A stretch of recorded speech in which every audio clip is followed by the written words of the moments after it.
सर्वात मोठं आंदोलन देशात सुरू आहे, पण मीडिया, सरकार यांनी त्याच्याकडे दुर्लक्ष केलंय. बौद्ध भिक्खूंनी गेल्या 13 दिवसापासून आमरण उपोषण सुरू केलंय बौद्ध गयामध्ये. मागणी आहे की आमचं महाविहार, महाबोधी विहार हे हिंदूंच्या तावडीतून सुटका करून बौद्धांच्या ताब्यात द्या. प्रकरण काय आहे? हे महाराष्ट्रातल्या सोशल मीडियाच्या माध्यमातून आंबेडकरी अनुयायांना आज आम्ही या ठिकाणी जाहीर केलं.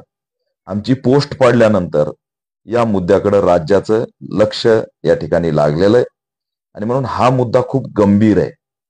आम्हाला कशा पद्धतीने डावललं जातं, आम्हाला असणारा आमच्या अस्मितेच्या प्रतीकाला कशा पद्धतीने कैद केलं जातं, हे सर्वात मोठं आंदोलन आज या देशात सुरू आहे. अनेक भिक्खू, जागतिक स्तरावरील भिक्खू, देश पातळीवरील भिक्खू अक्षरशः आमरण उपोषण करतायत. कधीही कोणत्याही भिक्खूला जीविताला काही होऊ शकतं अशी स्थिती निर्माण झालेली आहे, पण त्यांच्या उपोषणाला कोणीही भेट देत नाही. शेतकऱ्यांच्या उपोषणाला कोणी भेट दिली नाही आणि आता बौद्ध भिक्खूंच्या उपोषणाला सुद्धा कोणी भेट देत नाही. हे उपोषण सुरूच आहे हेच देशातल्या अनेक बौद्धांना माहीत नाही.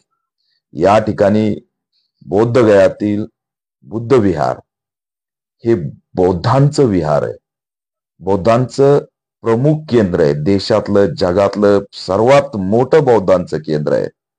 आणि तरी सुद्धा या बुद्ध विहाराच्या समितीमध्ये 5 हिंदू असल्याचा त्या ठिकाणी कायदा बनवलेला आहे आणि हा कायदा रद्द झाला पाहिजे आणि सर्वची सर्व सदस्य या समितीमध्ये बौद्ध समाजाचे असले पाहिजेत. ही मागणी नेहरूंपासून सुरू आहे. नेहरूंनी त्यानंतर त्या ठिकाणी जो कायदा बनवला त्याच्यात 5 हिंदूंना त्याच्यामध्ये ऍड केलं आणि त्याच्यानंतर हा सगळा, त्याच्या आधीपासून आणि नंतर हा लढा सुरूच आहे. या देशात अनेक धार्मिक स्थळ आहेत.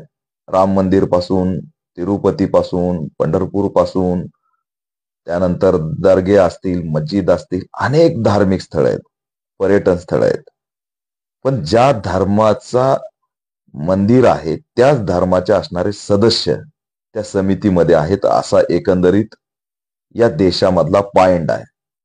सगळे धार्मिक स्थळ सोडून द्या, तिथं तशा पद्धतीने सिस्टम आहे. मग बौद्ध विहार जे बौद्ध गयाचं आहे तिथंच त्याच समितीत 5 हिंदू का, हा प्रश्न बौद्ध आंदोलक विचारतायत.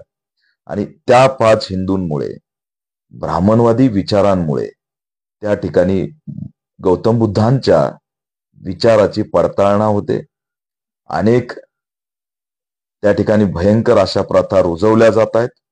हळूहळू बौद्ध गयाचं महाबोधी बुद्ध विहार काबीज करण्याचा प्रयत्न होतोय आणि म्हणून हे आंदोलन देशव्यापी बौद्धांनी केल्याशिवाय आता आपल्या पुढे पर्याय नाही. हे आपलं एकमेव धार्मिक स्थळ आहे, ऐतिहासिक स्थळ आहे आणि ते स्थळ वाचवण्यासाठी देशातील सर्व बौद्धांनी एकवटलं पाहिजे आणि जन उठावाच्या माध्यमातून यात जे घुसखोरी करून काही समितीमध्ये लोक बसलेत त्यांना बाहेर काढलं पाहिजे. राष्ट्रपती आदिवासी, पंतप्रधान नरेंद्र मोदी यांना सुद्धा आमची मागणी आहे, बिहारच्या मुख्यमंत्र्यांना मागणी आहे.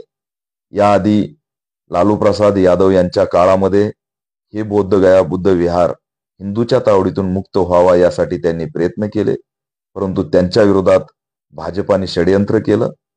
नरेंद्र मोदी यांना माझं आव्हान आहे की आपण अनेक ठिकाणी बौद्ध स्थळांना भेटी देताय, जर्मनीमध्ये जाऊन अनेक ठिकाणी जाऊन आमचा देश हा गौतम बुद्धांचा देश आहे असं तुम्ही सांगताय. मग बौद्धांच्या या ठिकाणच्या बौद्ध गयाच्या बुद्ध विहारामध्ये ही घुसखोरी कशासाठी, हा प्रश्न आम्ही विचारतोय. नेहरूच्या काळातील अनेक निर्णय तुम्ही रद्द केले, नेहरूंच्या काळातील अनेक कायदे तुम्ही त्या ठिकाणी त्याच्यावरती संपवायला निघालात. मग हाच असणारा कायदा का ठेवलाय की समितीमध्ये 5 हिंदू पाहिजेत, हा प्रश्न सुद्धा मी या माध्यमातून विचारतोय.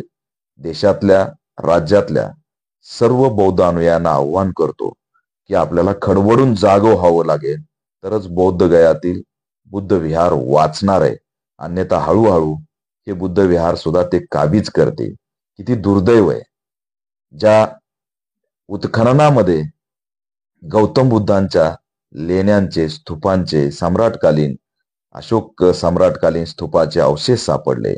तिथं मंदिर उभा राहिले. ज्यात मस्जिदी खाली काही अवशेष आहेत म्हणून तिथं उत्खनन करण्याचं कोर्ट निर्णय द्यायला लागलंय. आमचं तर हक्काचं आहे. त्याला तुम्ही काबीज का केलंय हा प्रश्न या माध्यमातून आपण विचारला पाहिजे. बौद्ध भिक्खू उपोषणाला बसलेत. देशाच्या पंतप्रधानांना आम्ही आव्हान करतोय. महाराष्ट्राच्या मुख्यमंत्र्यांनी सुद्धा, महाराष्ट्रात मोठ्या प्रमाणात बौद्ध राहतात. बिहारच्या मुख्यमंत्र्यांनी देशातल्या सर्व बौद्धांच्या वतीने या ठिकाणी भूमिका घ्यावी, अन्यथा देशव्यापी आंदोलन उभा राहिल्याशिवाय राहणार नाही.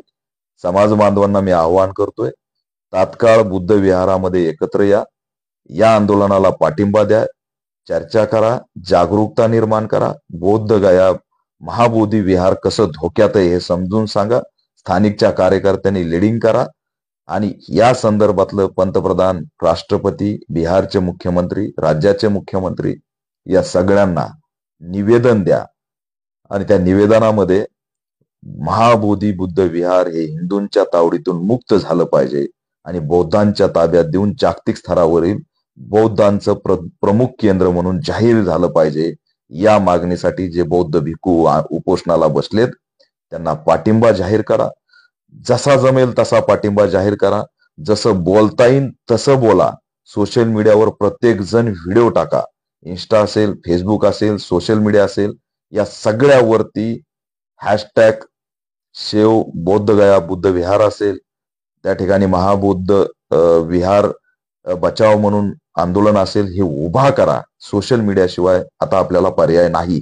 कारण हे 13 दिवसाचा उपोषण चालू असताना मीडियात साधी बातमी सुद्धा नाही आणि सरकारच्या दरबारात याची दखल सुद्धा नाही. त्याच्यामुळे हा लढा आधुनिकपणे तीव्र करा आणि बौद्ध भिक्खूंच्या पाठीशी ठामपणे उभा राहा. आज महाराष्ट्रात पहिली पोस्ट ऑल इंडिया पॅन्थर सेनेने या संदर्भात टाकून एक जागरूकता निर्माण केली आणि त्याच्यानंतर आंदोलनाच्या पाठिंब्याच्या पोस्ट पडायला लागल्यात. ज्याला जे बोलता येईल ते बोला, परंतु बोला आणि छोटे छोटे व्हिडिओ बनवून हे अपलोड करा. मला पाठवा, माझ्या व्हॉट्सअपला पाठवा. पण खडबडून सरकारला जाग करण्यासाठी आणि बौद्ध भिक्खूंना सपोर्ट करण्यासाठी, बुद्ध विहार वाचवण्यासाठी या ठिकाणी पुढे या, असं मी जाहीर आवाहन करतो.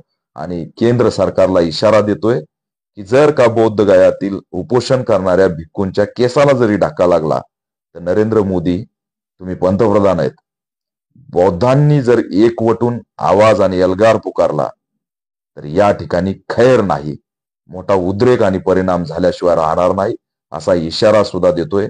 आमच्या भिक्खूंच्या केसाला सुद्धा टच झालं नाही पाहिजे असं आव्हान सुद्धा या माध्यमातून ऑल इंडिया पॅन्थर सेनेच्या माध्यमातून करतोय.